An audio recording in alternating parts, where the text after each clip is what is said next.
तो सबसे पहले हम देखेंगे कि ऑप्शंस क्या होते हैं, उसके बाद हम कंपेयर करेंगे कॉल और पुट ऑप्शंस को। उसके बाद हम एक कॉल ऑप्शन एनालॉजी देखेंगे, यानी कि एक एग्जाम्पल के थ्रू समझने की कोशिश करेंगे कि कॉल ऑप्शन आखिर होता क्या है। मनीनेस ऑफ ऑप्शंस के बारे में सीखेंगे, कॉल एंड पुट पे ऑफ डायग्राम के बारे में सीखेंगे, कुछ स्ट्रैटेजी एग्जांपल्स देखेंगे, कुछ स्कैनर एग्जांपल्स देखेंगे और अंत में इस वेबिनार को कंक्लूड किया जाएगा।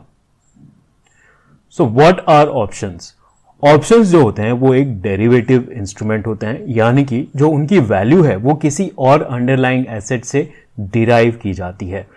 वो अंडरलाइंग एसेट जो है वो एक इंडेक्स हो सकता है, स्टॉक हो सकता है, कमोडिटी हो सकती है या फिर करेंसी हो सकता है।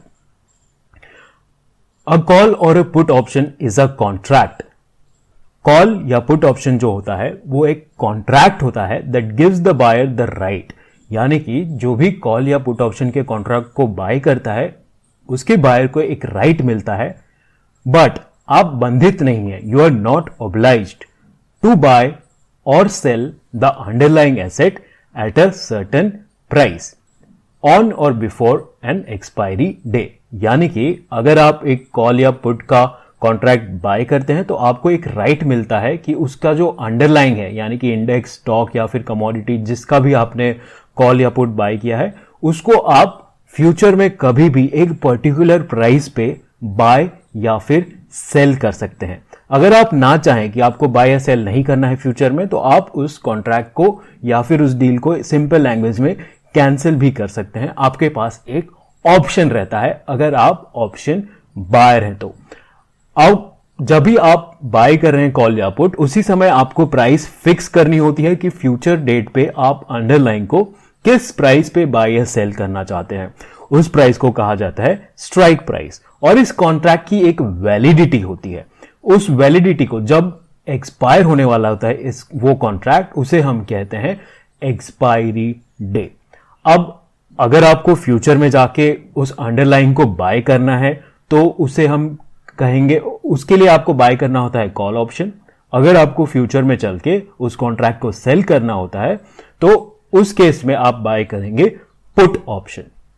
अगर आप बिल्कुल थोड़ा सा भी कंफ्यूज्ड हैं इस डेफिनेशन को लेकर के, सो डू नॉट वरी, हम एक सिंपल एग्जाम्पल के थ्रू आगे चल के समझने वाले हैं। तो बने रहिए इस वेबिनार में। उस एग्जाम्पल के थ्रू आपकी सारी जो डाउट्स हैं कि ये स्ट्राइक प्राइस क्या है, कॉल पुट क्या है, एक्सपायरी डेट क्या है, ये सारी चीजें उस इजी एग्जाम्पल से क्लियर हो जाएगा। ऑप्शंस जो होते हैं मेनली 2 टाइप के होते हैं, कॉल ऑप्शन और put option.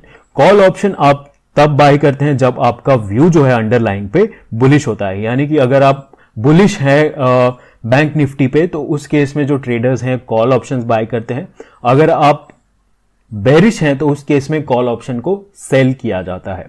Similarly put options कब बाय करते हैं? अगर आप बेरिश हैं अंडरलाइन पे, मान लीजिए आप बैंक निफ्टी पे बेरिश हैं तो उस केस में पुट ऑप्शन को आप बाय करेंगे, और अगर आप बुलिश हैं तो उस केस में आप जो है सेल कर सकते हैं पुट ऑप्शन को। ये कंफ्यूजन यहां पे काफी लोगों को हो जाता है कि अगर मैं बुलिश हूं तो मैं क्या करूं, कॉल ऑप्शन मुझे बाय करना होता है या फिर पुट ऑप्शन सेल करना होता है। तो आप यहां पे आपको ध्यान देने की यह जरूरत है कि कॉल और पुट दोनों को बाय या फिर सेल किया जा सकता है, और दोनों अलग अलग सिचुएशंस में बाय या सेल किए जाते हैं, राइट। अगर आप किसी चीज पे बुलिश हैं तो आप कॉल को बाय कर सकते हैं और या फिर पुट को सेल भी कर सकते हैं। अगर आप किसी चीज पे बेरिश हैं तो आप पुट को बाय भी कर सकते हैं या फिर आप चाहे तो कॉल को सेल भी कर सकते हैं। अब किस केस में बाय करना है, किस केस में सेल करना है, ये जो चीजें हैं वो थोड़ी ज्यादा टेक्निकल हो जाती हैं। वो आगे चल के आप सीख पाएंगे इजीली कि किन किन सिचुएशंस में आप डिसाइड कर सकते हैं कि कब आपको पुट को बाय करना चाहिए या फिर कॉल को सेल करना चाहिए। ठीक है, सो कॉल वर्सेस पुट्स, इस स्लाइड में हम थोड़ा डिफरेंस देखेंगे कॉल और पुट के बारे में कि इन दोनों ऑप्शंस के बीच में डिफरेंस क्या होता है। सो कॉल ऑप्शन जो है वो बायर को एक राइट देता है to purchase the underlying at a strike price, यानी कि एक फिक्स प्राइस पे आप फ्यूचर में चल के एक डील कर रहे हैं ऑप्शन कॉल ऑप्शन सेलर के साथ कि मैं फ्यूचर में ये जो अंडरलाइंग स्टॉक है या फिर इंडेक्स है तुमसे इस प्राइस पे खरीदना चाहता हूं, तो उसे हम कहेंगे कॉल ऑप्शन।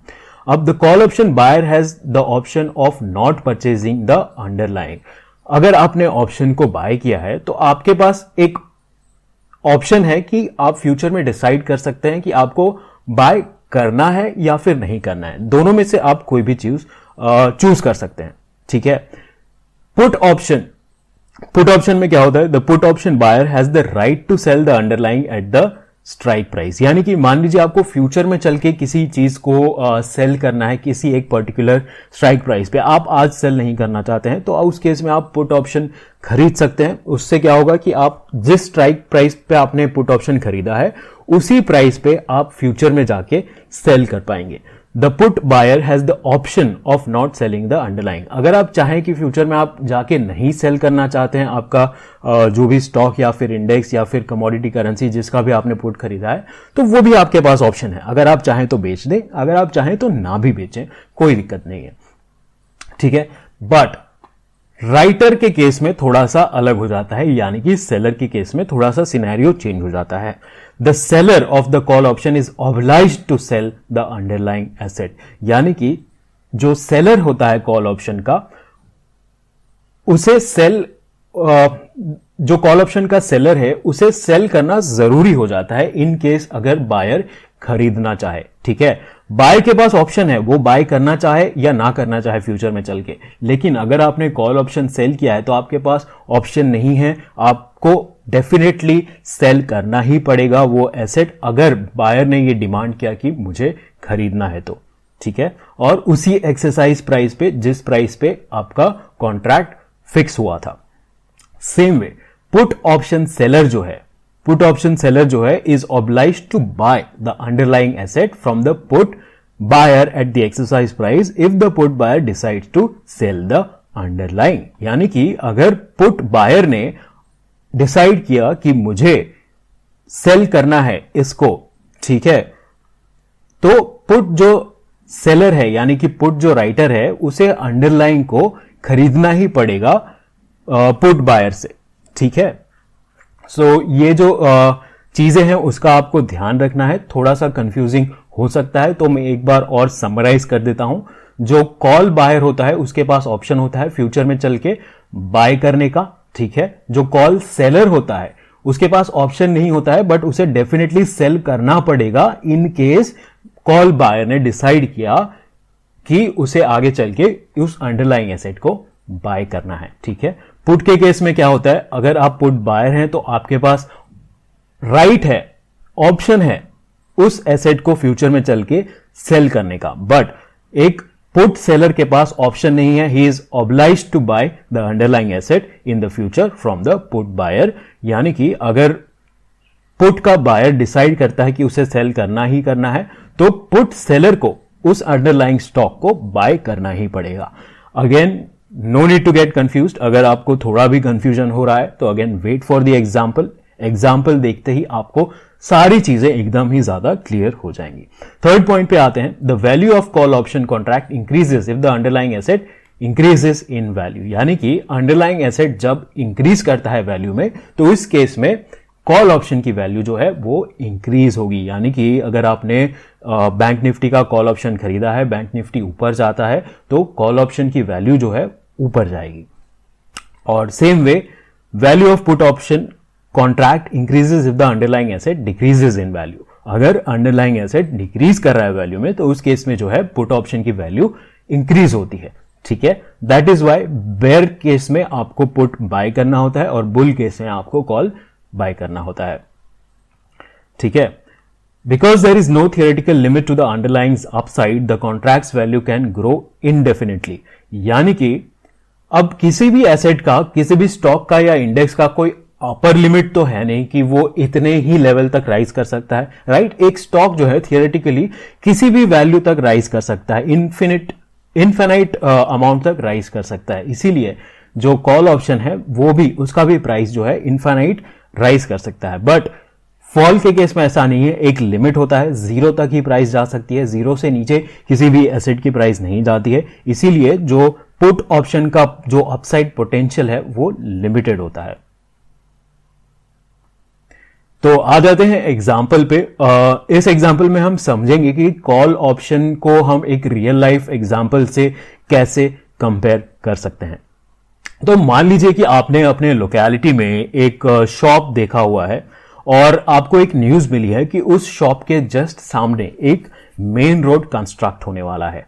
तो डेफिनेटली जब एक मेन रोड कंस्ट्रक्ट होगा तो वहां से काफी ज्यादा ट्रैफिक गुजरेगा और उस ट्रैफिक के कारण फुटफॉल बढ़ेगा, तो इस शॉप का जो प्राइस है वो भी काफी ज्यादा एप्रिशिएट करेगा। बट आपको श्योर नहीं है, ये बस आपको एक न्यूज मिली है कि कंस्ट्रक्ट होने वाला है, but you are not sure कि होगा या नहीं होगा, और फिलहाल आपके पास पूरे पैसे भी नहीं है इस शॉप को खरीदने के लिए। बट आप इंटरेस्टेड हैं इस डील में, तो आप क्या करते हैं, प्रॉपर्टी डीलर के पास जाते हैं, उसे आप कहते हैं कि I want to purchase that shop, the price right now looks very reasonable, यानी कि मुझे ये शॉप खरीदना है और प्राइस जो है वो भी काफी रीजनेबल है, बट मेरे पास इस समय पूरा अमाउंट नहीं है आपको पे करने के लिए। तो डीलर कहता है कि sure sir, here's a deal for you. जो डीलर है वो आपके लिए एक डील बनाता है या फिर एक कॉन्ट्रैक्ट बनाता है। वो आपको कहता है कि आप जो है एक 50,000 का डिपॉजिट दे दीजिए इस डील को लॉक करने के लिए, नॉन रिफंडेबल डिपॉजिट, ठीक है। और हम एक प्राइस फिक्स कर लेते हैं 50 लाख रुपीस, जो कि इसका आज मार्केट प्राइस चल रहा है, या फिर जो भी इन दोनों बायर्स को, सेलर्स को सही लग रहा है, इन दोनों पार्टीज को जो भी प्राइस सही लग रहा है उस प्राइस को इन्होंने फिक्स किया है। For example 50 lakh rupees. 50 lakh rupees पे आप जाके फ्यूचर में मुझसे ये शॉप खरीद सकते हैं, और इस डील को लॉक करने के लिए आप बस एक नॉन रिफंडेबल डिपॉजिट मुझे 50,000 का दे दीजिए। बाद में आप 6 महीने के बाद फुल अमाउंट पे करके इस शॉप को रख सकते हैं, ठीक है। थर्ड क्लॉज क्या है कॉन्ट्रैक्ट का, you may decide to call off the deal but I will keep the deposit. अगर आप चाहें फ्यूचर में कि मैं ये शॉप नहीं खरीदना आप ये शॉप नहीं खरीदना चाहते हैं तो ठीक है, कोई बात नहीं, लेकिन उस केस में आपका डिपॉजिट जो है वो मैं रख लूंगा, वो रिफंड नहीं होगा। सो लास्ट फाइनल जो पॉइंट है कॉन्ट्रैक्ट में, only you can call off the this deal, यानी कि अगर आप चाहें तो ही इस डील को कैंसिल कर सकते हैं। मैं इस डील को कैंसिल नहीं कर सकता हूं, बिकॉज मैंने इस कॉन्ट्रैक्ट की फीस ली है और आपने जो है वो फीस पे की है। तो आपके पास ज्यादा राइट्स हैं, आपके पास राइट है, अगर आप चाहें तो इस कॉन्ट्रैक्ट को कैंसिल कर सकते हैं आगे चल के। मैं इस कॉन्ट्रैक्ट को कैंसिल नहीं कर सकता, राइट। सो इस केस में ये जो एग्जाम्पल है, ये सिंपलेस्ट एग्जाम्पल है एक कॉल ऑप्शन का।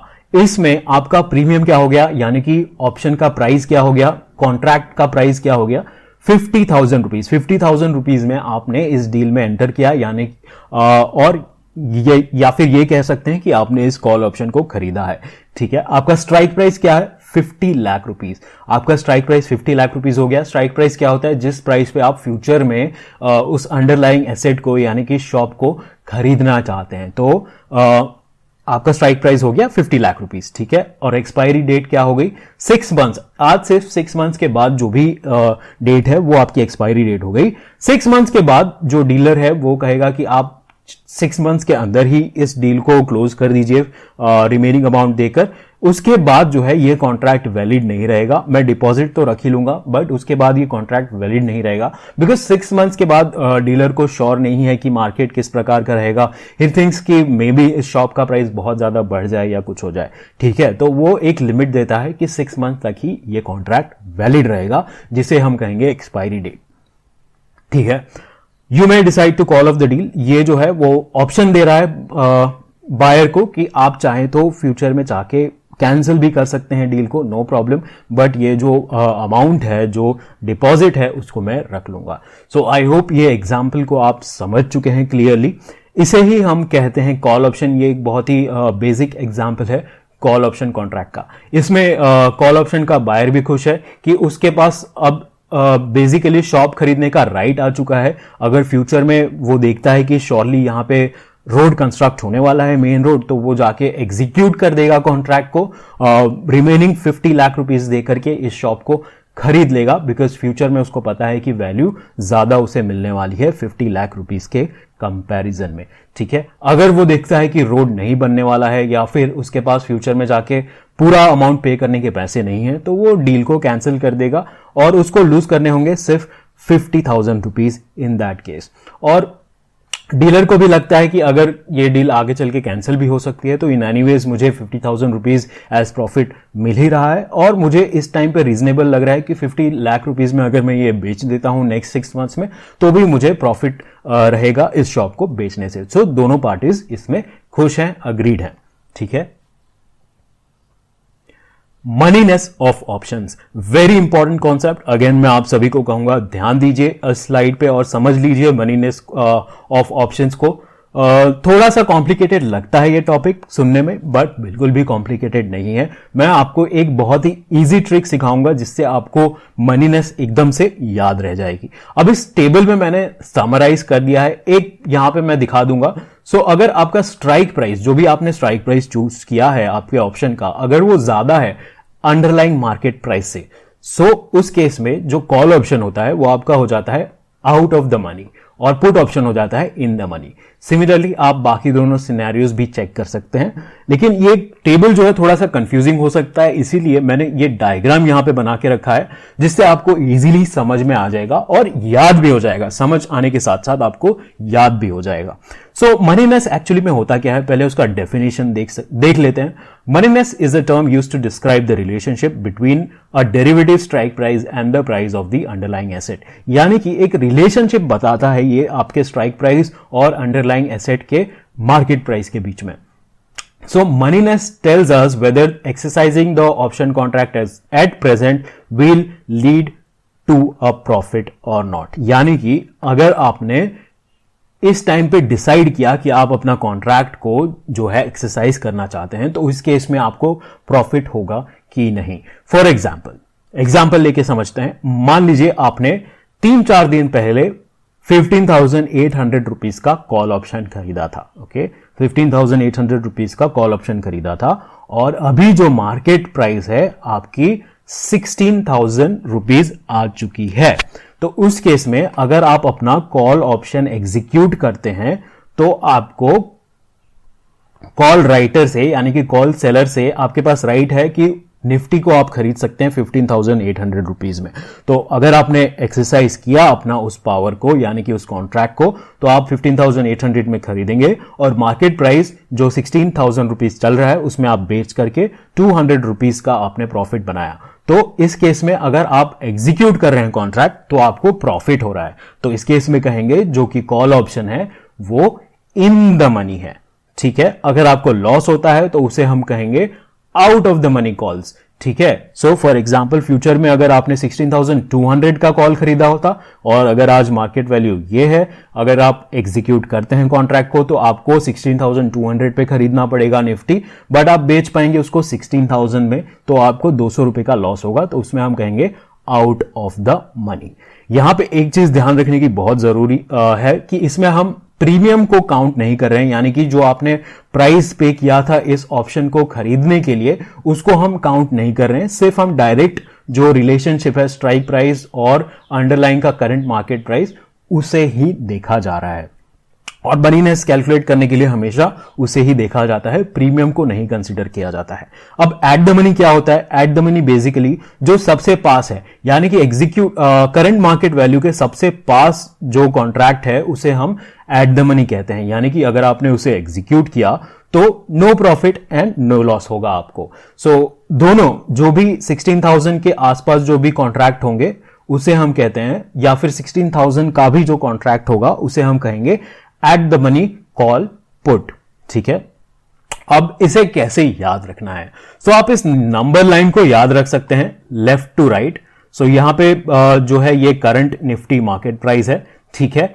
करंट प्राइस के लेफ्ट साइड जो भी स्ट्राइक प्राइसेस होते हैं उसमें जो भी कॉल्स होंगे वो इन द मनी होंगे। ठीक है। सो लेफ्ट साइड से आपको याद रखना है कि in the money call start होता है। बस आपको एक ही चीज याद रखनी है, इतनी सी। ठीक है। लेफ्ट साइड जो भी मेरा प्राइस है उसके नीचे जो भी स्ट्राइक है वो इन द मनी कॉल्स है। ठीक है। इतना आपने याद रख लिया। अब वो इन द मनी कॉल्स है तो पुट्स जो है वो उसका अपोजिट होंगे, that is out of the money. ठीक है। अब दूसरी साइड आ जाते हैं। करंट मार्केट प्राइस के ऊपर जो भी स्ट्राइक्स हैं, इन द मनी कॉल तो यहां पे हो गया लेफ्ट साइड पे, तो नेचुरली अगर in the money call left side पे है तो राइट साइड पे क्या होगा? Calls out of the money हो जाएगा। और कॉल अगर आउट ऑफ द मनी है तो पुट जो है वो उसका अपोजिट हो जाएगा, that is in the money हो जाएगा। ठीक है, वेरी इजी टू रिमेंबर। आप लेफ्ट साइड से याद रखना स्टार्ट कर सकते हैं। एक ही चीज याद रखना है, जो भी नीचे के स्ट्राइक्स है वो इन द मनी कॉल्स है। इतना आपने याद रख लिया, बाकी सारे अपने आप आ जाएंगे। इन द मनी कॉल्स, तो कॉल अगर इन द मनी है तो पुट जो है वो आउट ऑफ द मनी होगा, और दूसरी साइड अपोजिट हो जाएगा। जो कॉल्स है वो आउट ऑफ द मनी हो जाएंगे और जो पुट्स है वो इन द मनी हो जाएंगे। सो आई होप आप इस डायग्राम को समझ चुके हैं और आई होप आपके दिमाग में ये चीज फिक्स हो गई होगी। अब आपको आगे चल के मनीनेस में कोई कंफ्यूजन नहीं होगा। अगर आप चाहें तो एक बार और रिपीट करके भी इस चीज को सुन लीजिए, अच्छे से समझ लीजिए। और कोई भी डाउट आता है, लास्ट प्रीवियस स्लाइड्स में भी जो भी हमने डिस्कस किया था उनमें भी कोई भी अगर आपको डाउट आता है तो डेफिनेटली मुझे लिख के बताइए, कमेंट्स में लिख के बता सकते हैं, या फिर मैं अपना ईमेल आईडी शेयर कर देता हूं, support@street.tech। इस ईमेल आईडी पे आप लिख के हमें बता सकते हैं, हम आपकी सहायता जरूर करेंगे। सो कॉल एंड पुट ऑप्शन पे ऑफ डायग्राम। सो पे ऑफ डायग्राम क्या होता है? बेसिकली पे ऑफ डायग्राम आपको यह बताता है कि आपने अगर कॉल या पुट खरीदा है तो एक्सपायरी डे पे आप प्रॉफिट बनाएंगे या फिर लॉस बनाएंगे। ठीक है, सो कैसे काम करता है एक एग्जांपल लेके मैं आपको बता देता हूं। लॉन्ग कॉल का पे ऑफ डायग्राम ये है। ठीक है, एक्स प्राइस जो है ये मेरा स्ट्राइक प्राइस है, मान लीजिए 16,000 ही ले लेते हैं। ठीक है, 16,000 पे मैंने निफ्टी को खरीदा है। 16,000 का निफ्टी कॉल ऑप्शन मैंने खरीदा है, मान लीजिए 100 रुपीज पे खरीदा है। ठीक है, सो ये जो गैप है वो हो गया आपका प्रीमियम जो आपने पे किया है, दैट इज 100 रुपीज। ठीक है, वाई जो है वो है आपका ब्रेक इवन, यहां पे मैंने मेंशन कर दिया हुआ है, X is strike price, Y is break even point. Break even point क्यों है ये? बेसिकली आपने 100 रुपीज दिया है, उसके बाद आपने ये परचेज किया है 16,000 का कॉल ऑप्शन, राइट? सो पहले आपको वो 100 रुपीज रिकवर करने पड़ेंगे, उसके बाद आपका जो प्रॉफिट है वो चालू होगा, करेक्ट? दैट इज वाई यहां पे ब्रेक इवन पॉइंट है, और ये गैप जो है 100 रुपीज का है। अगर निफ्टी इसके नीचे रहती है तो आपका मैक्सिमम लॉस जो है वो कैप्ड है, दैट इज 100 रुपीज। 100 रुपीज से ज्यादा आपको लॉस नहीं होगा। सो यहां पे मैं अगेन शॉप के एग्जांपल पे आ जाता हूं। मान लीजिए फ्यूचर में जो शॉप की वैल्यू है वो आप देख रहे हैं कि 50 लाख रुपीज से 40 लाख रुपीज आ चुकी है, तो आप इस डील को कैंसिल कर देंगे, राइट? आप नहीं चाहेंगे कि मैं जो मार्केट में वैल्यू इसकी 40 लाख चल रही है उसको मैं 50 लाख रुपीज में खरीदूं। ठीक है, तो उस केस में आपका मैक्सिमम लॉस क्या है? ओनली 50,000 रुपीज, दैट इज आपने जो प्रीमियम पे किया है कॉन्ट्रैक्ट के लिए वो। So that is what is being shown over here. ये जो है आपका प्रीमियम अमाउंट है, जो 100 रुपीज का एग्जांपल हमने लिया था वो आपको यहां पे दिखा रहा है कि मैक्सिमम लॉस जो है, निफ्टी कितना भी गिर जाए आपका जो मैक्सिमम लॉस है वो उतना ही रहेगा, दैट इज आपने जो प्रीमियम पे किया है। लेकिन आपका जो अपसाइड है वो अनलिमिटेड है, जितना ज्यादा ऊपर निफ्टी जाता जाएगा उतना ज्यादा आपका प्रॉफिट होता जाएगा। तो ये हो गया लॉन्ग कॉल। अब शॉर्ट कॉल में क्या होता है कि आपका जो प्रॉफिट पोटेंशियल है वो लिमिटेड है। आप शॉर्ट जब करते हैं या फिर कॉल ऑप्शन राइट करते हैं, राइटर कौन है? ये डीलर राइटर है, इसने यहां पे राइट किया हुआ है 50,000 रुपीज। तो 50,000 रुपीज वो रख सकता है अपने पास। ठीक है, 50,000 रुपीज वो रखेगा। अगर मार्केट प्राइस जो है इस चीज का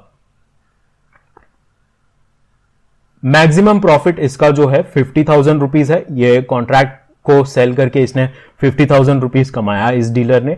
ठीक है, अगर जो वैल्यू है शॉप की वो बहुत ज्यादा बढ़ जाती है तो इस केस में क्या होगा? डीलर को लॉस होता जाएगा, क्योंकि मान लीजिए कि 70 लाख रुपीज हो गया इस शॉप का प्राइस, तो भी उस डीलर को जो है 50 लाख रुपीज में ही बेचना पड़ेगा और 20 लाख रुपीज का उसको लॉस लेना पड़ेगा। इसीलिए जितना ज्यादा बढ़ता जाएगा निफ्टी का प्राइस या फिर अंडरलाइन का प्राइस, उतना ज्यादा कॉल सेलर को, शॉर्ट जिसने किया है कॉल को, उसके लॉसेस जो है बढ़ते जाएंगे, लेकिन उसका जो प्रॉफिट पोटेंशियल है वो लिमिटेड रहेगा, that is limited to the contract value premium.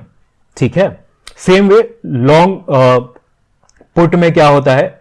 Long put में बेसिकली आप अनलिमिटेड प्रॉफिट बना सकते हैं अगर निफ्टी नीचे गिरता है तो। ठीक है, जितना ज्यादा नीचे गिरेगा उतना ज्यादा आप प्रॉफिट बनाएंगे। लेकिन अगर ऊपर रह जाता है, निफ्टी ऊपर जाने लगता है, तो उस केस में आपके जो लॉस होते हैं वो लिमिटेड होते हैं, दैट इज आपका जो प्रीमियम पे किया है आपने वो। ठीक है, so again x is the strike price, x strike price है और वाई जो है आपका ब्रेक इवन पॉइंट है। यहां पे अगेन शॉर्ट पुट में क्या होता है कि आप जो मैक्सिमम प्रॉफिट बना रहे हैं शॉर्ट पुट में, अगर निफ्टी ऊपर जाता है तो आपका लिमिटेड प्रॉफिट रहता है, दैट इज प्रीमियम जो आपने रिसीव किया है पुट को शॉर्ट करके या फिर राइट करके, और या फिर अगर निफ्टी गिरने लगता है तो उस केस में आपको अनलिमिटेड लॉस होता है। सो इसीलिए कहा जाता है, यहां पे एक पैटर्न आप समझिए, अगर आप बाय कर रहे हैं कॉल या फिर पुट को तो आपका जो प्रॉफिट पोटेंशियल है वो अनलिमिटेड है और जो लॉस है वो लिमिटेड है। अगर आप शॉर्ट कर रहे हैं या फिर राइट कर रहे हैं कॉल या पुट को तो उस केस में क्या होता है कि आपका प्रॉफिट पोटेंशियल है वो लिमिटेड होता है, दैट इज द प्रीमियम, आपने जो प्रीमियम रिसीव किया है वो आपका पोटेंशियल प्रॉफिट पोटेंशियल है, बट आपका लॉस पोटेंशियल जो है वो अनलिमिटेड लॉस पोटेंशियल होता है इन केस आप अगर सेल कर रहे हैं ऑप्शंस को। ठीक है, इसीलिए आप देखेंगे कि मार्केट में ऑप्शन अगर आप सेल करने जाते हैं तो आपको बहुत ही ज्यादा जो है डिपॉजिट रखना पड़ता है ब्रोकर के पास। ठीक है, सो अगेन इस डायग्राम में भी अगर आपको कोई डाउट आ रहा है तो मुझे आप कमेंट्स में लिख के बताइए, मैं आपकी डाउट जरूर सॉल्व करूंगा, या फिर ईमेल आईडी support@streak.tech इस ईमेल आईडी पे लिख के बताइए, मैं और मेरी टीम जरूर आपकी सहायता करेंगे। सो थियोरी तो हमने काफी सारी देख ली, अब एक प्रैक्टिकली एग्जाम्पल भी देखते हैं चल के, स्ट्रीक प्लेटफॉर्म पे जाके देखेंगे, सीखेंगे कि स्ट्रैटेजीज, ऑप्शन स्ट्रैटेजीज किस तरह से हम बना सकते हैं, किस तरह से उन्हें एनालाइज कर सकते हैं। राइट, सो आइए स्ट्रीक प्लेटफॉर्म पे चला जाए। स्ट्रीक पे जाने के लिए आप इस वेबसाइट को ओपन कर लेंगे, streak.tech streak.tech। वेबसाइट ओपन करने के बाद आप अपने ब्रोकर का जो यूजर आईडी और पासवर्ड है उसे यूज करके आप लॉग इन कर लेंगे। आपको कुछ भी डाउनलोड करने की जरूरत नहीं है, डायरेक्टली आप इस वेबसाइट पे आ जाएंगे, ये आपके ब्रोकर के थ्रू लिंक हो जाएगा और फिर आप इस प्लेटफॉर्म को यूज करना स्टार्ट कर सकते हैं। सो स्ट्रैटेजी बनाने के लिए सबसे पहले हम जाएंगे यहां पे स्ट्रैटेजीज में, उसके बाद हम क्लिक करेंगे क्रिएट स्ट्रैटेजी पे। यहां पे मैं एक नाम दे देता हूं और फिर इसे हम क्रिएट करने के लिए क्रिएट बटन पे क्लिक करेंगे। सो कौन सी स्ट्रैटेजी बनाने वाले हैं, हम बनाएंगे एक पुट ऑप्शन स्ट्रैटेजी जिसमें हम देखेंगे कि बैंक निफ्टी पे एक बेरिश कंडीशन जब होता है तब हम बाय करेंगे पुट ऑप्शन। ठीक है, अगर आप इस स्ट्रैटेजी को, रेडीमेड स्ट्रैटेजी को एक्सेस करना चाहते हैं तो आप इस क्यूआर कोड को स्कैन कर सकते हैं अपने फोन से, या फिर इस लिंक को भी ओपन कर सकते हैं, आपको ये स्ट्रैटेजी मिल जाएगी। आप चाहें तो अपने अकाउंट में, स्ट्रीक अकाउंट में डायरेक्टली स्ट्रैटेजी को कॉपी भी कर पाएंगे। अगर आप देखना चाहते हैं स्टेप बाय स्टेप कि किस प्रकार से स्ट्रैटेजीज बनाई जाती हैं तो आइए चलते हैं स्ट्रीक प्लेटफॉर्म पे और ये स्ट्रैटेजी आप मेरे साथ बनाइए। ठीक है, सो सबसे पहले हम क्लिक करेंगे ऐड बटन पे ताकि हम वो पुट ऑप्शंस ऐड कर पाए जिन्हें हमें ट्रेड करना है। सो यहां पे मैं टाइप करूंगा निफ्टी बैंक और यहां पे ऐड डायनेमिक कॉन्ट्रैक्ट पे क्लिक करूंगा। कॉन्ट्रैक्ट टाइप में मैं सिलेक्ट करूंगा put option, strikes offset from at the money, मैं एट द मनी ऐड करना चाहता हूं फिलहाल तो 0 रखूंगा, 0 मतलब एट द मनी।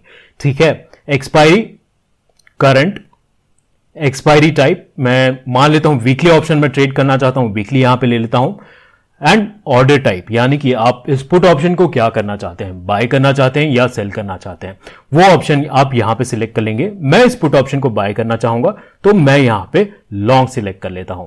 ठीक है, ये सारे ऑप्शन करने के बाद आपको यहां पे चेंज फ्रीक्वेंसी दिख रहा है, दैट मींस चेंज फ्रीक्वेंसी क्या डिसाइड करता है कि आपका एट द मनी स्ट्राइक जो है वो किस हिसाब से सिलेक्ट होगा। अगर आपने यहां पे कैंडल सिलेक्ट किया है तो जिस कैंडल पे आपका सिग्नल जनरेट होता है उस कैंडल के क्लोज प्राइस को रेफरेंस में लिया जाएगा आपका at the money strike select करने के लिए। अगर आपने यहां पे डे ओपन सिलेक्ट किया तो जो डे का ओपन प्राइस होता है उसे रेफरेंस में लिया जाएगा आपका जो है एट द मनी स्ट्राइक को सिलेक्ट करने के लिए। ठीक है, तो एक स्ट्राइक मैंने यहां पे ऐड कर दिया है, 2 और स्ट्राइक हम ऐड करेंगे। यहां पे ऐड पे क्लिक करेंगे, put option in the money, 2 strike above at the money यानी कि इन द मनी पुट हो जाएगा ये। Again current, weekly, candle, long, क्योंकि हम बाय करना चाहते हैं इसीलिए यहां पे लॉन्ग सिलेक्ट करेंगे। एक और ऐड करेंगे पुट ऑप्शन वीकली 4। ठीक है, अप्लाई चेंजेस पे मैं क्लिक कर दूंगा, डन पे क्लिक कर दूंगा, सारे मेरे कॉन्ट्रैक्ट्स यहां पे ऐड हो चुके हैं। सेकेंडली मैं यहां पे क्वांटिटी सिलेक्ट कर लेता हूं। मान लीजिए मैं 5 लॉट्स ट्रेड करना चाहता हूं, 5 सिलेक्ट कर लूंगा। कैंडल इंटरवल सिलेक्ट करेंगे आप, कौन से कैंडल इंटरवल पे आप स्ट्रैटेजी बनाना चाहते हैं। मैं 1 आवर पे बनाना चाहता हूं तो यहां पे 1 आवर रहने दूंगा। फिर यहां पे पोजीशन पूछ रहा है, बेसिकली आपने यहां पे ऑलरेडी डिफाइन कर दिया है राइट कि लॉन्ग जाना है, तो यहां पे आप जो भी सिलेक्ट करें फर्क नहीं पड़ता है। ये जो कॉन्ट्रैक्ट है वो लॉन्ग ही होंगे जब आपका सिग्नल जनरेट होता है तब, ठीक है। बट मैं क्या प्रीफर करता हूं कि स्ट्रैटेजी का जो व्यू है बुलिश या बेरिश, उस हिसाब से मैं यहां पे पोजीशन सेट कर दूं। तो मेरा व्यू जो है बेरिश के हिसाब से हम ये बना रहे हैं, तो सेल यहां पे मैं सिलेक्ट कर दूंगा। अब हमें जो कंडीशंस हैं वो बैंक निफ्टी पे चेक करना है। बेसिकली स्ट्रैटेजी तो हमारी यही है ना कि बैंक निफ्टी जब बेरिश होता है तब हम इन पुट ऑप्शंस को बाय करना चाहते हैं। सो इस केस में यहां पे मैं सिंबल फंक्शन का इस्तेमाल करूंगा। सिंबल फंक्शन का क्यों? जो भी कंडीशन हम सिंबल फंक्शन के अंदर बनाएंगे ना वो बैंक निफ्टी पे चेक होगा। अगर हमने सिंबल फंक्शन का यूज किए बिना यहीं पे डायरेक्ट कंडीशन बनाना स्टार्ट कर दिया, आरएसआई या मूविंग एवरेज कुछ भी, तो ये जो इंडिकेटर है वो अप्लाई होगा इन पुट ऑप्शंस पे। बट हम तो पुट ऑप्शन पे नहीं इंडिकेटर अप्लाई करना चाहते हैं, हम चेक करना चाहते हैं ट्रेंड बैंक निफ्टी का। दैट इज वाई यहां पे मैं सिंबल डालूंगा, निफ्टी बैंक सिलेक्ट कर लूंगा, कंडीशन बनाना स्टार्ट करते हैं। DEMA 9 crosses below DEMA 21। एक और कंडीशन बना लेंगे, यहां पे क्लिक करूंगा, और जो ये सेकेंड कंडीशन है वो भी हम बैंक निफ्टी पे ही बनाना चाहते हैं। So again I will type Nifty bank, यहां पे हम डालेंगे और क्लोज क्रॉसेस बिलो DEMA 21। यानी कि मैं कब बाय करना चाहता हूं पुट ऑप्शन? जब DEMA 9 क्रॉस बिलो करे DEMA 21 के बैंक निफ्टी के ऊपर, या फिर जो बैंक निफ्टी का क्लोज है 1 आवर का क्लोज वो क्रॉसेस बिलो हो जाए DEMA 21 के, तब मैं ये पुट ऑप्शंस को बाय करना चाहता हूं। ठीक है, यहां पे एग्जिट कंडीशन डाल देते हैं। सो एग्जिट मैं यहां पे पॉइंट्स ले लेता हूं TPSL टाइप का, और यहां पे एक बड़ा नंबर प्रोवाइड कर देता हूं बिकॉज मैं स्टॉप लॉस और टारगेट के हिसाब से एग्जिट नहीं करना चाहता हूं। मैं डायरेक्टली से स्क्वायर ऑफ के लिए रखूंगा। दैट इज वाई यहां पे होल्डिंग टाइप आप जो देख रहे हैं MIS सिलेक्टेड है। MIS मतलब आपका at the end of the day square of हो जाएगा पोजीशन। ठीक है, सो आइए एक बार सारी चीजें चेक कर लेते हैं। यहां पे हमने कॉन्ट्रैक्ट्स डाल दिए हैं, यहां पे कंडीशंस, टाइम फ्रेम, क्वांटिटी सही से डाल दी है। अब हम फाइनली इस बैक टेस्ट को रन करने के लिए रेडी हैं, तो मैं क्लिक करूंगा सेव एंड बैक टेस्ट पे। हमारा बैक टेस्ट यहां पे रन होने लगा है। कुछ ही समय में हमें रिजल्ट भी यहां पे देखने के लिए मिल जाना चाहिए।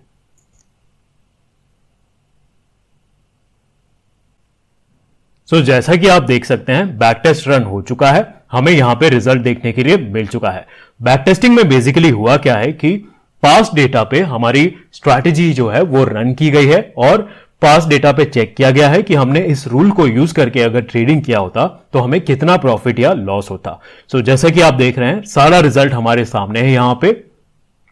तो आप जैसे कि देख पा रहे हैं एट द मनी पे जो है हमें इतना प्रॉफिट देखने के लिए मिल रहा है, और जैसे जैसे हम इन द मनी जा रहे हैं प्रॉफिट जो है वो थोड़ा सा इंक्रीज हुआ है। तो ऐसा क्यों हुआ है, इसका रीजन अगर आप जानते हैं तो जरूर मुझे कमेंट्स में लिख के बताइए। ठीक है, अगर आप इन डेप्थ एनालिसिस करना चाहते हैं तो उस पर्टिकुलर स्ट्राइक पे क्लिक कर सकते हैं। जैसे कि मान लीजिए मुझे यहां पे एनालिसिस करना है इन डेप्थ, तो मैं क्लिक कर सकता हूं। यहां पे मुझे PNL चार्ट देखने के लिए मिल जाएगा, बहुत सारे और मैट्रिक्स यहां पे देखने के लिए मिल जाएंगे। चार्ट पे बाय एंड सेल सिग्नल सारे यहां पे देखने के लिए मिल जाएगा। In fact even in table form आपको सारे बाय एंड सेल सिग्नल्स, कौन से डेट पे कौन से टाइम पे बाय हुआ था, कौन से प्राइस पे बाय हुआ था, सेल हुआ था, कौन से सिग्नल के थ्रू बाय सेल हुआ था, वो सारी चीजें यहां पे आपको डिटेल में देखने के लिए मिल जाएगी। और सारे ऑप्शंस यहां पे भी आपके जो भी स्ट्रैटेजी ऑप्शंस थे यहां पे सब ऑप्शंस अवेलेबल हैं। अगर आप किसी ऑप्शन को मॉडिफाई करके चेक करना चाहते हैं फिर से, तो उन्हें आप मॉडिफाई भी कर सकते हैं। एक बार आप श्योर हैं, मान लीजिए आपने बैक टेस्ट किया, आप श्योर हैं कि इसे आप ट्रेड करना चाहते हैं, तो उस केस में आप डिप्लॉय बटन पे क्लिक करेंगे। यहां पे 2 ऑप्शन आपको मिलेंगे। अगर आप चाहें तो पेपर ट्रेड करके लाइव मार्केट में भी टेस्ट कर सकते हैं।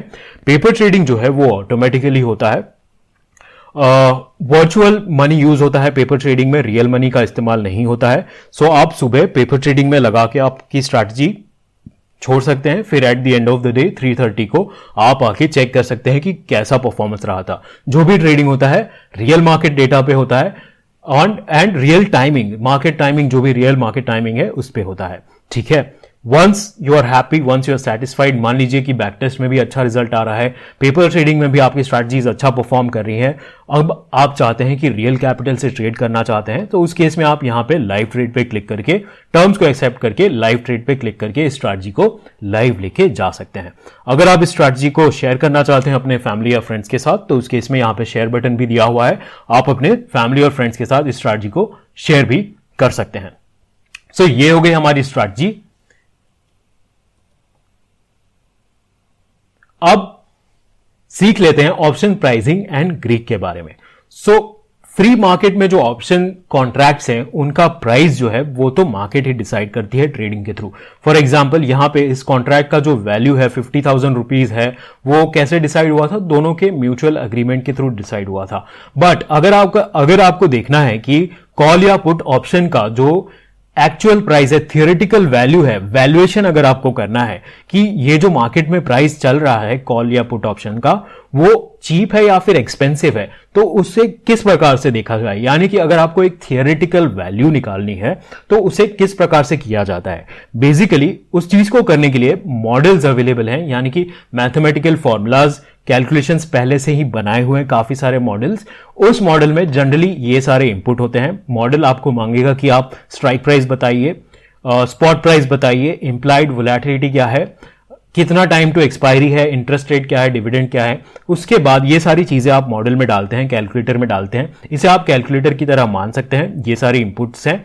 तो कैलकुलेटर आपको एक आउटपुट दे देगा कि कॉल और पुट ऑप्शन का इस स्ट्राइक का प्रीमियम क्या होना चाहिए, थियोरेटिकल वैल्यू, डेल्टा, गामा, वेगा, थीटा, रो, जो ऑप्शन ग्रीक है उनकी वैल्यू भी क्या होनी चाहिए। ये सारी चीजें आपको मिल जाएंगी। और generally most of the brokers जो हैं वो आपको एक ऑप्शन कैलकुलेटर प्रोवाइड भी करते हैं। सो यहां पे एक थियरी भी देख लेते हैं एक बार चल के। Price of an option contract depends on various factors such as strike price, underlying price, time to maturity, implied volatility and interest rate. इन सारी चीजों पे निर्भर होता है एक ऑप्शन कॉन्ट्रैक्ट का जो वैल्यू है या फिर थियोरेटिकल प्राइस है वो। Greeks are variables that determine how the option price will change if any of these factors change। यानी कि ग्रीक्स अब क्या करते हैं, ग्रीक्स का क्या मतलब है? ठीक है, आपने इन चीजों के थ्रू एक थियोरेटिकल वैल्यू तो कैलकुलेट कर ली। अब ग्रीक्स आपको क्या बताते हैं कि इनमें से कोई भी पैरामीटर अगर चेंज होता है, ठीक है, मान लीजिए टाइम टू एक्सपायरी चेंज हो गया, इंप्लाइड वोलेटिलिटी चेंज हो गई या फिर अंडरलाइंग प्राइस चेंज हो गया, तो उसका इंपैक्ट आपके ऑप्शंस पे क्या होगा वो आपको पता चलता है ग्रीक्स से। और 5 ग्रीक्स यहां पे अवेलेबल होते हैं आपके पास हर जगह पे, और 5 ग्रीक्स का अलग अलग काम है, डेल्टा, थीटा, वेगा, गामा और रो। क्विकली देख लेते हैं कि ये सारे जो ग्रीक्स हैं वो आपको क्या बताते हैं। डेल्टा आपको बताता है कि ऑप्शन का प्राइस में क्या चेंज होगा अगर अंडरलाइन का प्राइस चेंज होता है तो। ठीक है, अगर अंडरलाइन 1 रुपए से मूव करता है, 1 रुपए से ऊपर या नीचे जाता है, तो मेरा कॉल या पुट ऑप्शन का वैल्यू कितना ऊपर या नीचे फ्लक्चुएट करना चाहिए वो आपको बताता है डेल्टा। थीटा आपको क्या बताता है कि अगर टाइम टू एक्सपायरी चेंज हो जाता है, मान लीजिए कि टाइम टू एक्सपायरी 1 दिन कम हो गया, यानी कि टाइम पास हो रहा है, तो उसका इंपैक्ट आपके ऑप्शन कॉन्ट्रैक्ट पे क्या होगा। 1 दिन बस चेंज हुआ, बाकी सारे पैरामीटर सेम है, बस दिन चेंज हो गया आज से कल, तो उससे मेरे कॉन्ट्रैक्ट का वैल्यू जो है किस प्रकार से डिफर करना चाहिए वो आपको बताता है थीटा। वेगा आपको क्या बताता है कि आपका ऑप्शन प्राइस जो है वो वोलेटिलिटी, इंप्लाइड वोलेटिलिटी के हिसाब से किस प्रकार से चेंज होना चाहिए। अगर आईवी ऊपर जाता है या फिर नीचे जाता है तो मेरा जो पुट या कॉल ऑप्शन है उसके प्राइस में क्या और कितना चेंज आना चाहिए वो आपको बताता है वेगा। गामा आपको क्या बताता है, गामा जो है आपको बताता है कि अंडरलाइन का प्राइस अगर चेंज होता है तो आपका डेल्टा कितना चेंज होना चाहिए। सो डेल्टा भी फिक्स नहीं होता है, डेल्टा भी चेंज होता रहता है। तो आपको गामा बताता है कि अगर अंडरलाइन का प्राइस 1 या 2 रुपए कम या ज्यादा होता है तो आपकी डेल्टा वैल्यू कितनी चेंज होनी चाहिए। रो आपको क्या बताता है कि इंटरेस्ट रेट अगर फ्लक्चुएट होता है, इंटरेस्ट रेट कम या ज्यादा होता है, तो उसका इंपैक्ट आपके ऑप्शन प्राइस पे क्या होगा। ठीक है, सो ये हो गए ग्रीक्स। बहुत ही सिंपल है, आप इसे डिटेल में बाद में भी चल के पढ़ सकते हैं, या फिर अगर हमने वेबिनार किया हुआ है इन सारे ग्रीक्स पे, डेल्टा, थीटा और वेगा पे, अगर आप उन्हें इंडिविजुअली देखना चाहते हैं तो उन्हें भी देख सकते हैं। और स्ट्रीक प्लेटफॉर्म पे एग्जैक्टली इन्हें कैसे यूज करना चाहिए और कैसे यूज करना होता है, ये सारी चीजें मैंने उन वेबिनार्स में एक्सप्लेन की हुई है। अगर आपको वेबिनार नहीं मिल रहा है तो मुझे ईमेल कीजिए support@streak.tech पे, मैं आपको जरूर लिंक शेयर कर दूंगा आपके साथ। तो आइए एक स्कैनर बना लेते हैं, एक ऑप्शन ग्रिड डेल्टा का स्कैनर बनाएंगे। ठीक है, सो अगर आप इस स्कैनर को एक्सेस करना चाहते हैं, अगेन यहां पे आपके पास ऑप्शन है कि इस स्कैनर को आप स्कैन करके इस क्यूआर कोड को आप इसे एक्सेस कर सकते हैं और अपने अकाउंट में डायरेक्टली कॉपी भी कर सकते हैं।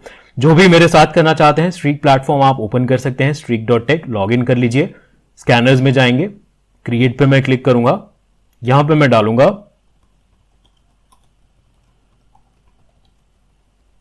ठीक है, क्रिएट पे क्लिक करूंगा। सो यहां पे स्कैन ऑन, कहां पे मैं स्कैन करना चाहता हूं, सो मान लीजिए कि मैं बैंक निफ्टी वीकली पे स्कैन करना चाहता हूं। ठीक है, टाइम फ्रेम यहां पे चूज कर लेंगे आप, यहां पे कंडीशन बनाते हैं। हमारे पास एक इंडिकेटर है ऑप्शन ग्रीक करके, इसी में सारे ग्रीक्स अवेलेबल है और आईवी भी इसी में अवेलेबल है। ठीक है, सो यहां पे मैं डालना चाहूंगा, मान लीजिए डेल्टा। ठीक है, इंटरेस्ट रेट मैं फॉर एग्जांपल अभी 6 ले लेता हूं, हायर देन क्या होना चाहिए, मेरा डेल्टा जो हायर देन होना चाहिए 0 होना चाहिए, यानी कि डेल्टा पॉजिटिव होना चाहिए। अब डेल्टा पॉजिटिव किसका होता है, आप एक बार सोच के मुझे कमेंट्स में बता सकते हैं, या फिर रिजल्ट देखने के बाद आप वेरीफाई कर सकते हैं कि आपने जो आंसर सोचा था वो सही है या नहीं। सो आइए स्कैन एंड सेव करते हैं। ठीक है, तो स्कैनर रन होने लगा है और यहां पे आपको रिजल्ट्स देखने के लिए भी मिल चुके हैं। सो ये सारे जो ऑप्शंस हैं वो कॉल ऑप्शंस है, जो डेल्टा होता है वो कॉल ऑप्शन का पॉजिटिव होता है। सो आप सारे यहां पे बैंक निफ्टी के कॉल ऑप्शंस देख पा रहे हैं। ठीक है,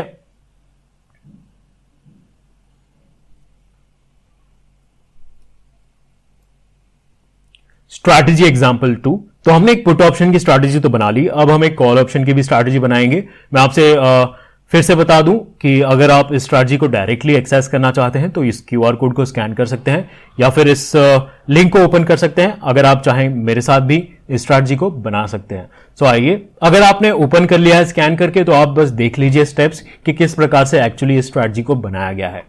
सो अगेन हम जाएंगे स्ट्रैटेजीज में, और हमने जो पुट ऑप्शन की स्ट्रैटेजी बनाई थी उसी का अपोजिट है ये स्ट्रैटेजी, तो मैं उसी में जाके इस स्ट्रैटेजी को कॉपी कर लूंगा ताकि हम जल्दी से इस स्ट्रैटेजी को भी बना पाए।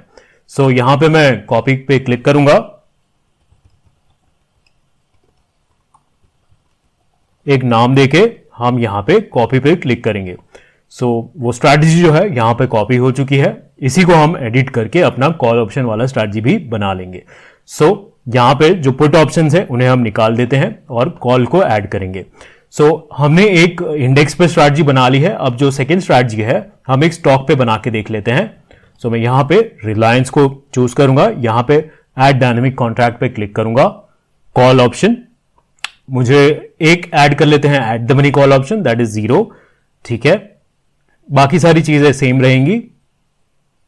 ऐड न्यू कॉल ऑप्शन, यहां पे एक -1 ले लेते हैं, इन द मनी, एक और इन द मनी ऐड कर लेते हैं। ठीक है, अप्लाई चेंजेस पे क्लिक करूंगा और फिर डन पे हम यहां पे क्लिक कर देंगे। ओके, एक जो है डायनेमिक कॉन्ट्रैक्ट ऐड नहीं हुआ है तो उसे हम फिर से ऐड कर लेते हैं।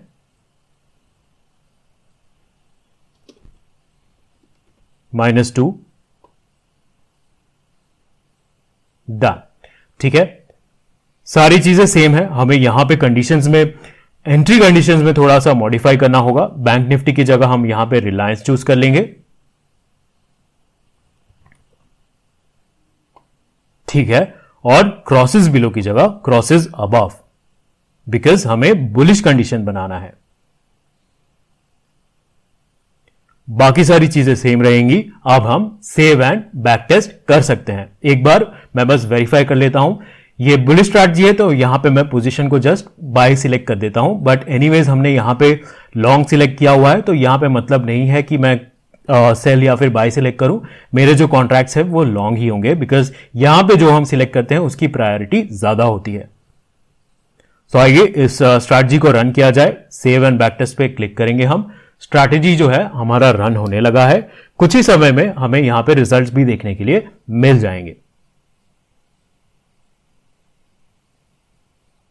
जैसा कि आप देख पा रहे हैं यहां पे हमें रिजल्ट देखने के लिए मिल चुका है।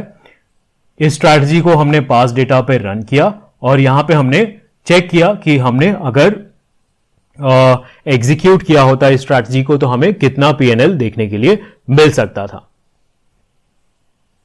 राइट? अगेन अगर आप इस स्ट्रैटेजी को ट्रेड करना चाहते हैं तो डिप्लॉय ऑल बटन पे जाके दो ऑप्शंस मैंने आपको बताए थे, पेपर ट्रेडिंग या लाइव ट्रेडिंग, उन दोनों में से कोई भी ऑप्शन आप चूज करके इसे ट्रेड कर सकते हैं इस स्ट्रैटेजी को। आइए एक और स्कैनर का एग्जांपल देख लेते हैं। आईवी स्कैनर, आईवी को लेकर के एक स्कैनर बनाएंगे। अगेन इस स्कैनर को अगर आप एक्सेस करना चाहते हैं तो डायरेक्टली स्कैन कर लीजिए। फिर से स्ट्रिक्ट प्लेटफॉर्म पे चलेंगे। मैं चलूंगा यहां पे स्कैनर्स पे,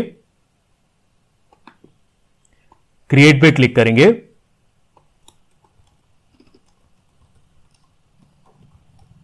आईवी क्या होता है? Implied volatility basically. मान लीजिए कि हमें वो स्ट्राइक्स को स्कैन करना है जिसमें जो आईवी है वो कंटिन्यूसली इंक्रीज कर रहा है लास्ट 3 कैंडल से। हम कैसे बना सकते हैं? आइए उस कंडीशन को जल्दी से बना लेते हैं। यहां पे फर्स्ट ऑफ ऑल मैं चूज कर लूंगा let's say Nifty options current, that is monthly contracts. ठीक है, और यहां पे टाइम फ्रेम ले लेता हूं मैं 1 आवर का। यहां पे हम डालेंगे पीरियड मीन फंक्शन, यहां पे डालेंगे 3 ग्रीक्स 9 फॉर एन एग्जाम्पल, 6 ले लेता हूं मैं। यहां पे डालेंगे माइनस,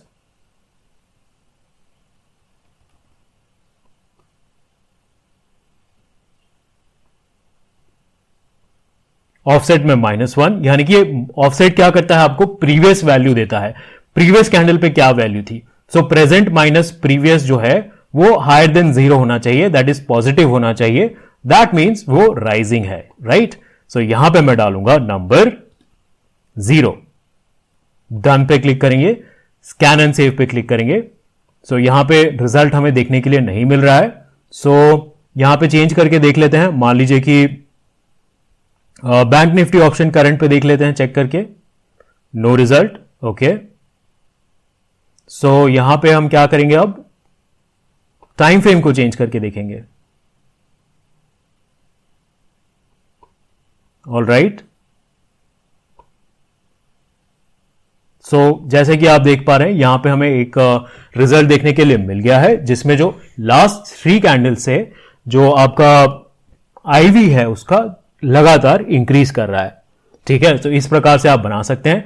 दूसरी भी एक टेक्निक है, आप अगर आपको पीरियड मीन नहीं यूज करना है तो आप ऐसा भी कर सकते हैं, delta 0 higher than delta -1, delta -1 higher than delta -2 and delta -2 higher than delta -3। इस प्रकार से भी आप बना सकते हैं, बट पीरियड मीन का यूज करके एक सिंगल लाइन में कंडीशन बन सकती है। अगर आपको डाउट आ रहा है तो अगेन जैसा कि मैंने आपको बताया है पहले भी, कमेंट्स में हमें आप लिख के बता सकते हैं, या फिर हमारे ईमेल आईडी support@streak.tech पे भी आप लिख के बता सकते हैं। क्वेश्चन ऑफ द डे, मैं इस वेबिनार से रिलेटेड आप सभी से एक क्वेश्चन पूछना चाहूंगा। Is the delta of long put positive और नेगेटिव? यानी कि लॉन्ग पुट का जो डेल्टा होता है वो पॉजिटिव होता है या नेगेटिव होता है? आप अपने आंसर जो है कमेंट में बता सकते हैं और सही आंसर देने वालों को मैं पर्सनली रिप्लाई भी करूंगा। हम इस वेबिनार के कंक्लूजन पे पहुंच चुके हैं। आइए कंक्लूजन देख लेते हैं एक बार, या फिर समरी देख लेते हैं एक बार अपने वेबिनार की। ऑप्शन कॉन्ट्रैक्ट जो है एक डेरिवेटिव इंस्ट्रूमेंट होते हैं, यानी कि वो अपनी वैल्यू जो है वो किसी और अंडरलाइंग एसेट से डिराइव करते हैं। मनीनेस जो है, हमने मनीनेस के बारे में भी सीखा, देखा कि किस प्रकार से मनीनेस जो है आपके डेरिवेटिव के स्ट्राइक प्राइस और फिर अंडरलाइंग के करंट प्राइस के बीच में रिलेशनशिप बताता है। पे ऑफ डायग्राम हमने समझा कि पे ऑफ डायग्राम से आप क्या एनालिसिस कर सकते हैं। ग्रीक्स देखें, ग्रीक के बारे में हमने सीखा दैट ग्रीक्स जो है आपको बताते हैं कि ऑप्शन प्राइस किस प्रकार से चेंज होगा अगर कोई भी ऑप्शन प्राइसिंग के फैक्टर्स जो हैं वो चेंज होते हैं। तो ऑप्शन स्ट्रैटेजी आप बना सकते हैं स्ट्रीक प्लेटफॉर्म पे इजीली और उन्हें बैक टेस्ट करके एक्सपायर्ड कॉन्ट्रैक्ट्स पे भी आप चेक कर सकते हैं। ये बहुत ही इंपॉर्टेंट पॉइंट है। अगर आप अपने स्ट्रैटेजीज को एक्सपायर्ड कॉन्ट्रैक्ट्स पे, जो कॉन्ट्रैक्ट एक्सपायर हो गए हैं पास्ट में, हमारे पास डेटा मार्च 2020 से अवेलेबल है, सो उस टाइम से लेकर के आप कभी भी आगे तक के बैक टेस्टिंग कर सकते हैं एक्सपायर्ड कॉन्ट्रैक्ट्स पर भी। So thank you.